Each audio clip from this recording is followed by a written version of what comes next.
अगर मैं अब इसका जवाब दूंगा तो लगेगा कि क्योंकि मैं एनडीए के साथ हूं इसीलिए अपने पक्ष की मैं बात कर रहा हूं, बट मेरे पास कारण है इस बात को कहने का कि 2 चरण ही नहीं, 2 चरण की 9 सीटें ही नहीं, जब 7 चरण बीत जाएंगे और जब हम 40 की 40 सीटों पर अगर हम लोग आकलन करेंगे तो 40 की 40 सीटें एनडीए के पक्ष में जाएंगी। कारण है इसका सौरभ भाई। कारण पहला ये है कि पिछली बार से ज्यादा मजबूत हम लोग का गठबंधन है इस बार कंपेयर टू द ऑपोजिशन, जो पिछली बार बेहतर परिस्थिति में थी पर उसके बावजूद मात्र 1 सीट ये लोग जीत पाए। आज की अगर आप परिस्थिति देखें तो हम लोग पिछली बार 3 घटक दलों के साथ हम लोग का गठबंधन था, जिसमें भारतीय जनता पार्टी थी, जनता दल यूनाइटेड थी और लोक जनशक्ति पार्टी थी। 3 दलों के गठबंधन ने 40 में से 39 सीटें जीती, पर इस बार हम लोग के पास 2 और ऐसे मजबूत दल हैं जो कि पिछली बार उन लोगों के साथ थे, आदरणीय जीतनराम मांझी जी हों, आदरणीय उपेंद्र कुशवाहा जी हों। तो ये पहले से ज्यादा मजबूत हम लोग का गठबंधन हुआ है। ये मेरे विश्वास को बढ़ाता है कि हम लोग इस बार जो 1 सीट की चूक हो गई थी किशनगंज वाली, वो भी हम लोग जीतेंगे।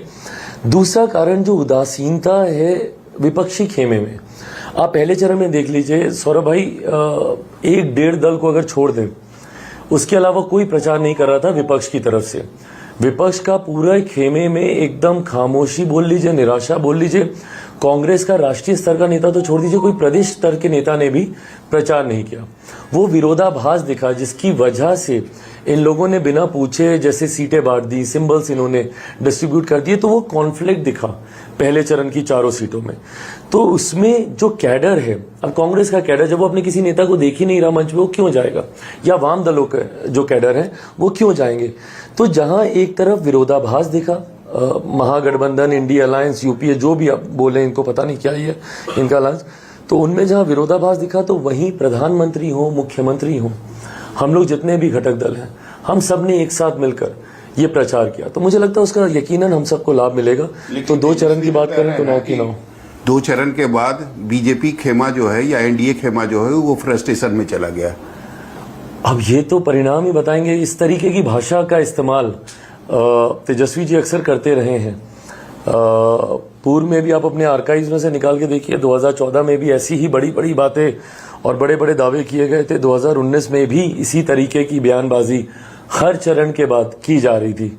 परिणाम क्या हुआ भाई? एक तरफ जहां एनडीए गठबंधन है, जहां हम लोग मजबूती से एक मजबूत नेतृत्व के साथ हम लोग चुनाव प्रचार में उतरे, जहां पे हमारे प्रधानमंत्री हमारे गठबंधन का चेहरा है, वहीं दूसरी तरफ विपक्ष के पास ना नीति है, ना नीयत है, ना नेता है। आपके पास कोई ऐसा चेहरा नहीं है जिसको लेकर लोग एक्साइटेड हों।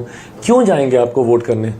वोट किसके लिए करेंगे भाई? ये प्रधानमंत्री का चुनाव हो रहा है ना, तो कल को अगर वोट करेंगे तो कौन देश का प्रधानमंत्री बन रहा है ये तो विपक्ष बता नहीं रहा। आपकी नीति क्या है? जहां एक तरफ हम लोग डेवलपमेंट की बात करते हैं तो वहीं आप लोग हमारी संपत्ति छीनने की बात करते हैं, आप इनहेरिटेंस टैक्स लगाने की बात करते हैं। वहीं दूसरी तरफ आप गाली गलौज की भाषा का आप इस्तेमाल करते हैं। वहीं दूसरी तरफ आप वही 90 के दशक की आहट सुनाते हैं जहां पे जंगल राज जिस दौर को कहा गया था। तो ऐसे में कोई आपके पक्ष में मतदान करने क्यों जाएगा? लेकिन आप लोग 90 के दशक की बात करते हैं, लेकिन 17 महीने की जो सरकार रही महागठबंधन की बिहार में, उसकी जो उपलब्धि रही उसकी चर्चा आप लोग जनता के सामने नहीं करते? बिल्कुल जनता के सामने करते हैं, क्योंकि वो जिनकी वजह से वो उपलब्धि रही, वो मुख्यमंत्री आज की तारीख में हम ही लोगों के गठबंधन का हिस्सा है। आज की तारीख में जिस तरीके से मुख्यमंत्री नीतीश कुमार जी का मजबूत समर्थन एनडीए को मिल रहा है, उन्हीं के ही कार्यकाल की वो उपलब्धियां हैं, जिन उपलब्धियों का श्रेय मेरे छोटे भाई लेने का प्रयास करते हैं। वो तो कहते हैं ना, एक थका हुआ मुख्यमंत्री मुझे मिला था, मैंने उसको चलना और दौड़ना सिखाया। अगर इनको ये थके हुए लग रहे हैं तो आपके अपने कार्यकाल में 90 के दशक में आप ही के परिवार के 2-2 सदस्य मुख्यमंत्री के पद पर थे। अगर इतनी ही काबिलियत थी और इतना ही प्रदेश का विकास करने का सामर्थ्य आप में था तो उस वक्त करना चाहिए था ना। 15 साल बिहार की जनता ने आपको दिया, और सौरभ भाई 15 साल कम नहीं होते। 15 साल में अगर आप चाहते तो आप क्या कुछ नहीं कर सकते थे। और ये वही दौर है जब सबसे ज्यादा बिहार बर्बादी की कगार पर अग्रसर हुआ। इससे पहले का दौर फिर भी काफी हद तक भाई बिहार हमारा वो प्रदेश है जहां पर जिसका एक अपना गौरवशाली इतिहास रहा है, लोकतंत्र की जननी रहा है बिहार, एक से एक महापुरुषों की धरती रहा है। भगवान बुद्ध हो, मेरी माता सीता हो, या भगवान महावीर हो, या गुरु गोविंद सिंह जी हो, सबकी धरती रहा है बिहार। चाणक्य की धरती रहा है बिहार, आर्यभट्ट की धरती रहा है बिहार। यहां से बड़े आंदोलन हम लोगों ने देखे हैं, कर्पूरी ठाकुर जी हो, जयप्रकाश नारायण जी हो, ये तमाम चीजें बिहार ने। नालंदा यूनिवर्सिटी पर आज भी हम लोग गर्व करते हैं।